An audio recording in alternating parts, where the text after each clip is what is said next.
Welcome to the show. I'm your host, Dom Dumas, and I'm in Bangkok.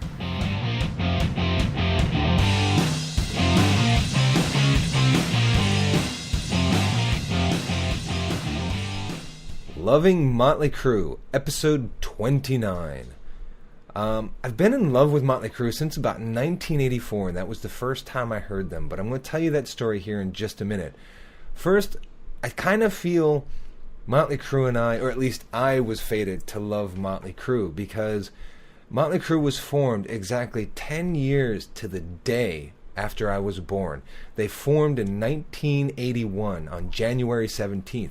I was born in 1971 on January 17th. So it's kind of, for me, I feel, like I said, a bit fated that I was going to fall in love with them, especially considering how much I love heavy metal, hair metal, pop metal? Nah, I wouldn't call them pop metal. But, you know, where Mötley Crüe, when I heard them, I fell in love with them the first time I had it. But it's not like anything like with Kiss. I was told, you know, hey, you should listen to this band. You'll like them. And then, you know, my babysitter's son, he played Kiss. And I was like, wow, these guys are great. And with Metallica, I had friends who said, hey, you like heavy metal, you should listen to Metallica, and they played me some Metallica, and I said, hey, wow, these guys are pretty cool. This is a bit different with Mötley Crüe. I can remember I was walking around the neighborhood, and I could hear this song, and it just blew me away. I was like, whoa, I need to know who this is. So I went up to the guy he was working on his car, but he had him playing on the tape deck in his car. And I was like, dude, who is this? And he kind of looked at me like, who are you, you little kid? But, you know, I was like, who is this? You know, and he was like, oh, this is Mötley Crüe. And I was like, dude, this is awesome.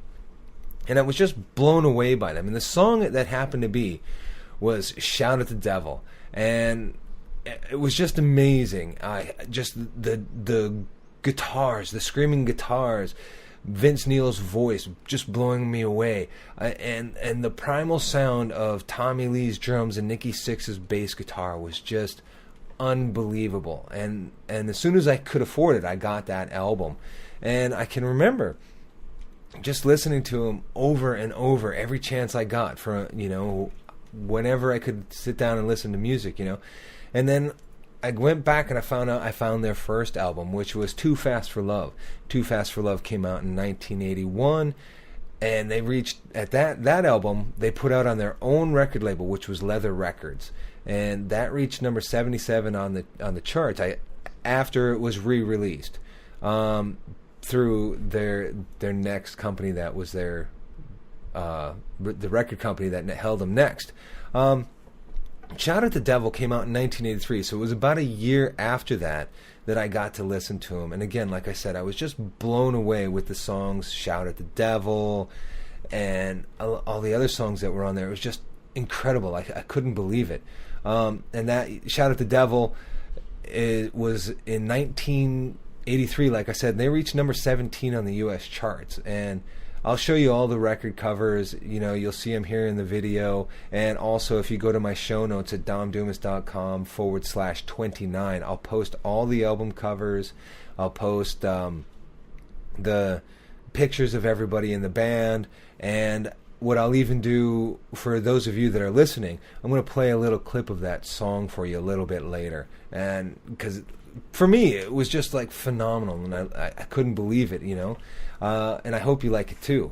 But anyway, and then in 1985, Theater of Pain was released. Now, around the time of Theater of Pain, the band itself, they were really heavy into excess. I'm not saying that's the right thing to do for everybody, but, you know, Nikki Sixx was drinking pretty heavily. He was into drugs. Tommy Lee was that. They were all, well, not Mick Mars, but they were all into drugs. Tommy Lee, Vince Neil, Nikki Sixx, and Mick Mars was pretty heavy into drinking, and they were all drinking quite heavily. And at about this time, unfortunately, Vince Neil was in a car accident as they were just getting ready to release this album, and the passenger that was in his car was one of the band's very close friends, and his name was he was the drummer for Hanoi Rocks, and his name was Dizzy. I can't remember his name now off the top of my head. Razzle Dingley. Sorry, I apologize for that. His name was Razzle Dingley. And he was the drummer for Hanoi Rocks, and he was a really close member of the band, and it kind of crushed him. I mean, him and Vince Neil were really close friends, and because of Vince Neil, he was killed in the car accident, you know, and he hurt some other people, and Vince Neil ended up having to do some time in prison for it. Now, he didn't do a lot of time in prison, and I don't necessarily agree with that, but you know, they cut a deal with the law, or with the courts, basically saying that, you know, he had to help pay for his fine, he needed to go on tour, and to go on tour, you know, because he needed to make money to pay for the fines. So they allowed him, after a short period of time, they allowed him out of jail to go on tour to help promote the album Theater of Pain. Now, Theater of Pain was a great album with songs like Home Sweet Home and City Boy Blues, and again, it was another great album, and that one happened to reach number 6. So as you can see, Too Fast for Love was at 77, Shout at the Devil was at 17, Theater of Pain was at number 6. You know, so they're getting better, they're getting stronger, more and more people are starting to like them, and you know, I've been a fan of them since Shout at the Devil, and then I started loving them when I first heard them, and then I started listening to their older stuff, and of course, as everything was released, I found ways of getting copies of every album until I could afford to buy them on my own, and then it was just really kind of crazy. And then Girls in 1987, you know, 2 years before I graduated. Wow, that seems so long ago. In 1987, they released Girls, which reached number 2 on their charts. Girls was amazing. I mean, the song Girls was absolutely a song about the things that they love: riding motorcycles and strippers, or girls, you know. But Girls, they talk about the strippers in different parts of the world in the United States that they've been to. You know, great song. And just the album itself, it was a much more cleaner sound. You know, as the album productions were getting better and better with every album that they made.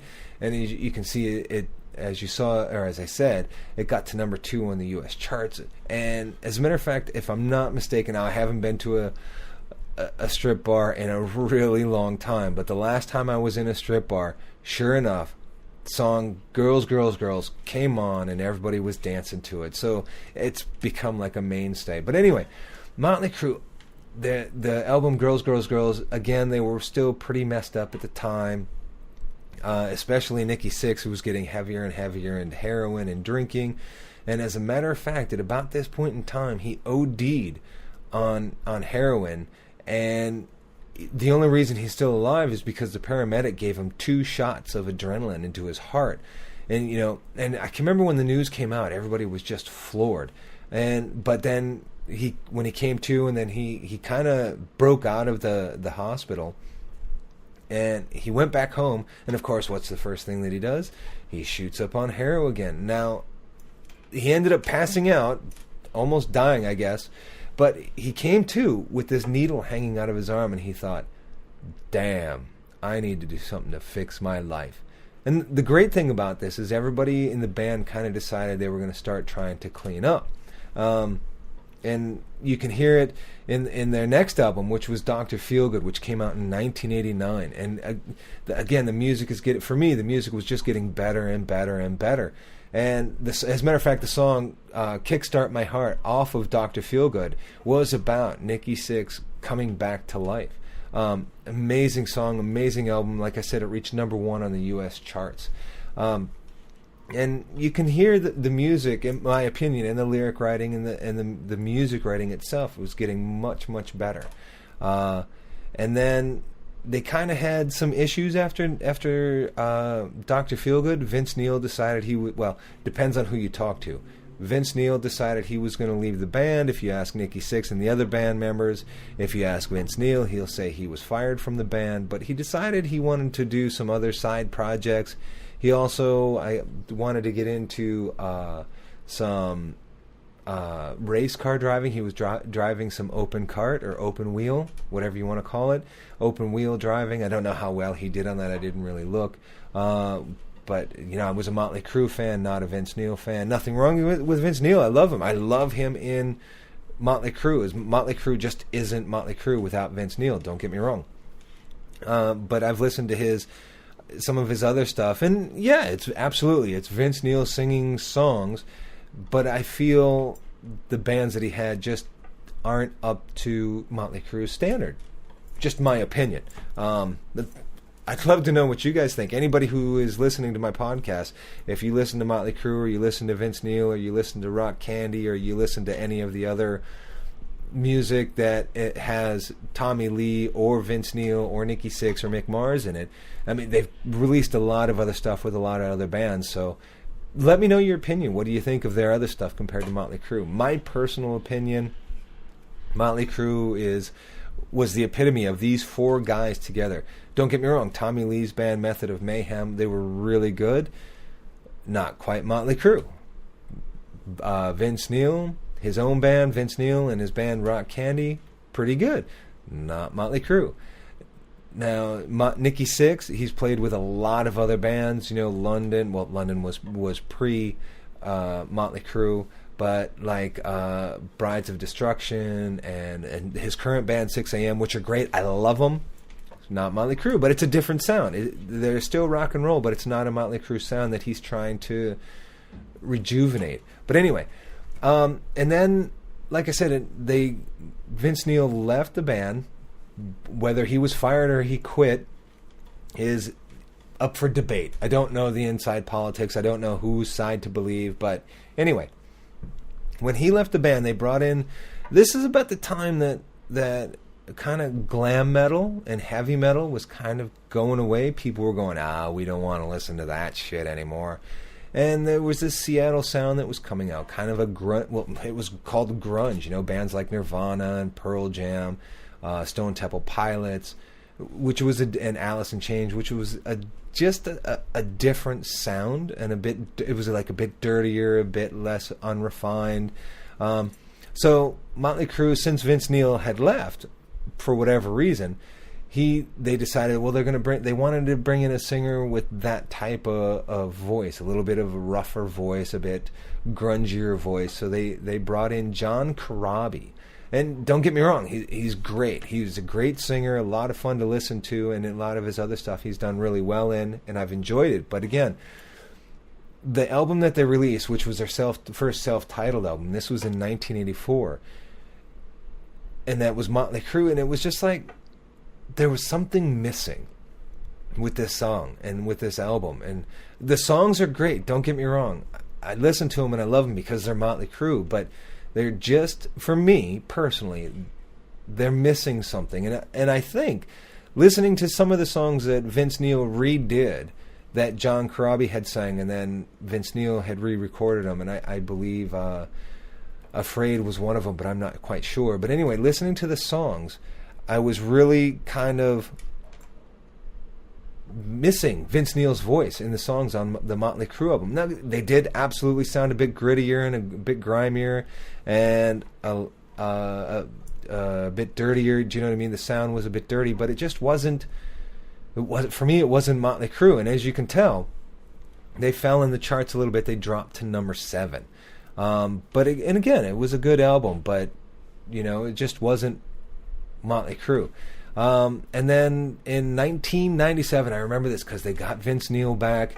I was so excited. I can remember this album cover that had the guys in suits with these pig face masks on, and this album was called Generation Swine, and I loved it. It was so great. And this was released like I said, in 1997, and this went back up and got to number 4 on the US charts. And it was just, I was blown away. I was great because it kind of sounded like a lot of their stuff from before, and it made me very happy because it was the whole band back together. Now, prior to the next release of their album, Tommy Lee left the band. I know from a lot of the stuff that I've read, Tommy Lee and Vince Neil had a bit of a falling out, and Tommy Lee left in 1999. Vince Neil came back for Generation Swine.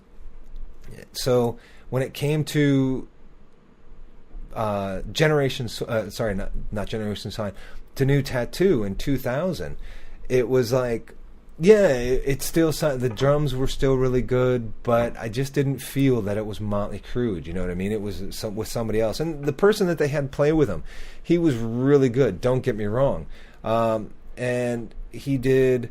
That was Randy Castillo, and he was a great drummer, and he played with a lot of great bands. I mean, he played with Ozzy Osbourne, but again, it just wasn't Mötley Crüe. Just my personal opinion. And again, I would love to hear you guys' opinions on what you think about the bands. But then, so New Tattoo, second to the last album, and it dropped. They went from 4th on the charts to 41st. Huge drop. Now, was this because Tommy Lee wasn't with the band? No, I just think it was kind of, I don't. The album was good, but maybe it was a bit rushed. I don't know, and I like it. I like a lot of the songs on there, not necessarily all the songs, but maybe that was it. I don't know. And then they convinced Tommy Lee to come back into the band, so now we've got the full band together. Now it's 2008. Tommy Lee came back in the band in 2004.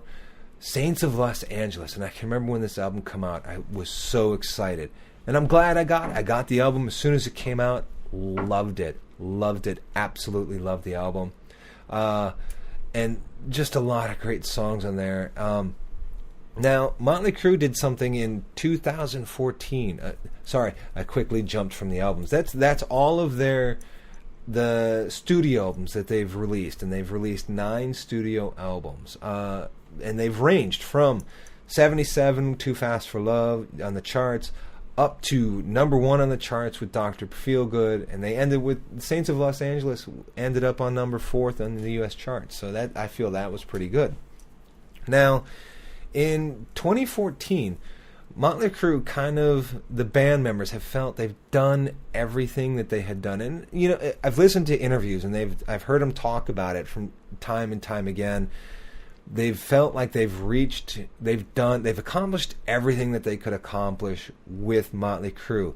And Nikki Sixx had things going on with 6 a.m. Vince Neil had stuff going on with his own band. Tommy Lee had stuff going on with his own band. And Mick Mars had stuff that he wanted to pursue.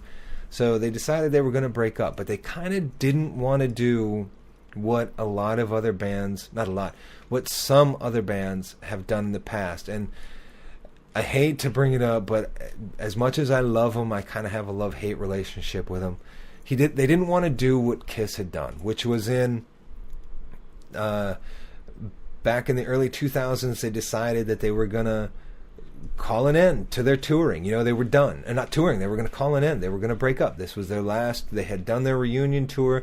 They brought all the members back into the band, and they decided, okay, we're going to end on a high note. And this is their farewell tour, and they went on tour, and I can remember getting tickets and going to see the show because I knew I had to go see Kiss before they broke up.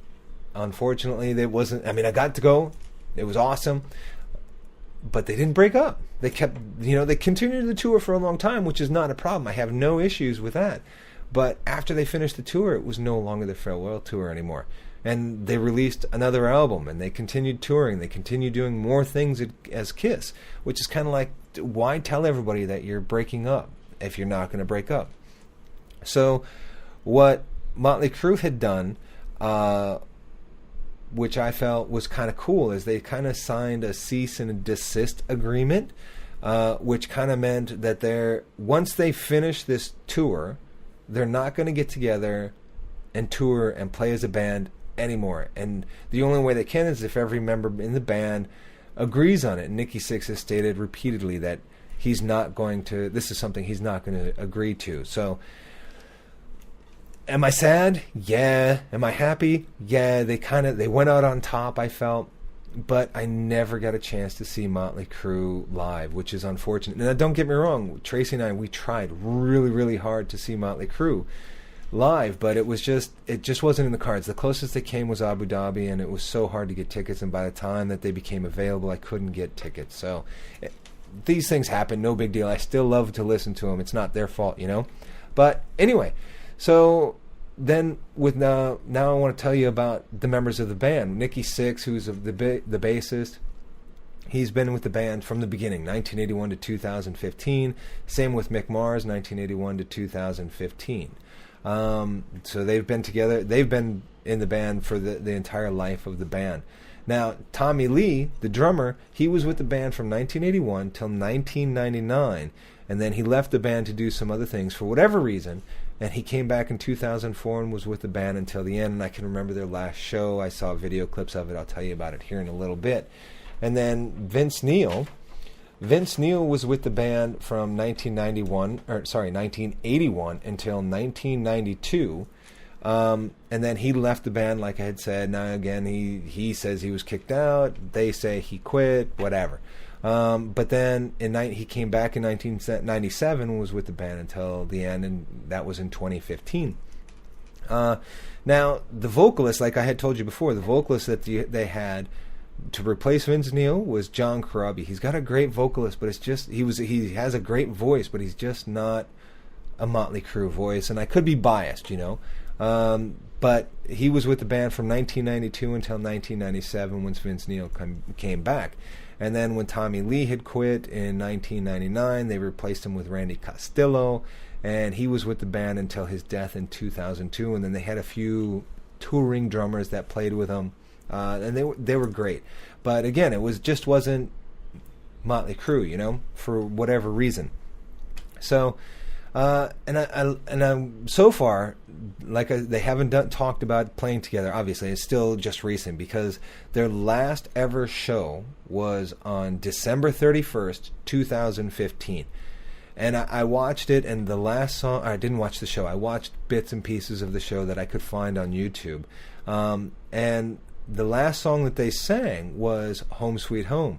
And everybody was breaking up, and you could see they were kind of sad that this was like the end, but they also I can kind of see that they were excited to move on. Do you know what I mean? But you don't really see that in the video, but just from their interviews that I had listened to. And it is sad for me, but again, I'm excited. 6 a.m. is a great band. I like listening to Vince Neil stuff. He's not Mötley Crüe, but I like listening to it. Method of Mayhem with Tommy Lee is really good.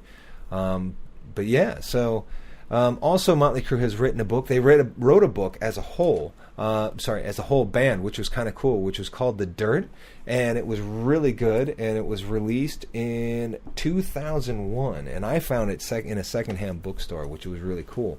And I loved it. I read the book from cover to cover. There's some great interviews, and they've talked to some people from around the band that were involved with the band at that point in time or throughout their history, and it was really kind of cool. And they're talking about making it into a movie, and I really hope that they can get together and do that. And finally, it's still in production, pre-production at that. And then the second book that I've got from Mötley Crüe is Mötley Crüe: A Visual History, 1983 to 2005 by Neil Zlazauer. Sorry, I can't pronounce that. And there is a foreword by Nikki Sixx, and this is a really good picture album. I am absolutely a huge fanboy. I'll be the first to admit it. But it's a great picture book, coffee table book, I guess you could call it. I absolutely recommend picking up either one of the books. If you're interested in Mötley Crüe, absolutely pick them up, give them a read. I'd love to know what you think. But yeah, it was just great. Mötley Crüe, like I said, it was the only band, not the only band, was the first band that I'd heard. Nobody ever told me about that said, hey, you should like this band. But I can remember, like I said, walking down the street and hearing them and thinking, God, these guys are amazing, and finding out who they were, and then listening to all their albums, and it was great. But that's my story of loving Mötley Crüe. I hope I haven't bored you too much. I'd love to know your thoughts on the band. I have a few friends that are huge diehard AC/DC fans and Kiss fans. Tell me, what do you think of Mötley Crüe? I'd love to hear it. But I'm going to stop here, and I'd love to know what you think about it. So I want you to always remember, find the music that moves your soul and let it move you. All right, thanks a lot. I'll see you next time. Bye-bye. Please rate my show, or leave a comment, or make suggestions of what you would like me to talk about. You can find me on Facebook at facebook.com/Dom Dumas, on Twitter @Dom Dumas, and on Instagram Dom_Dumas. Thanks a lot.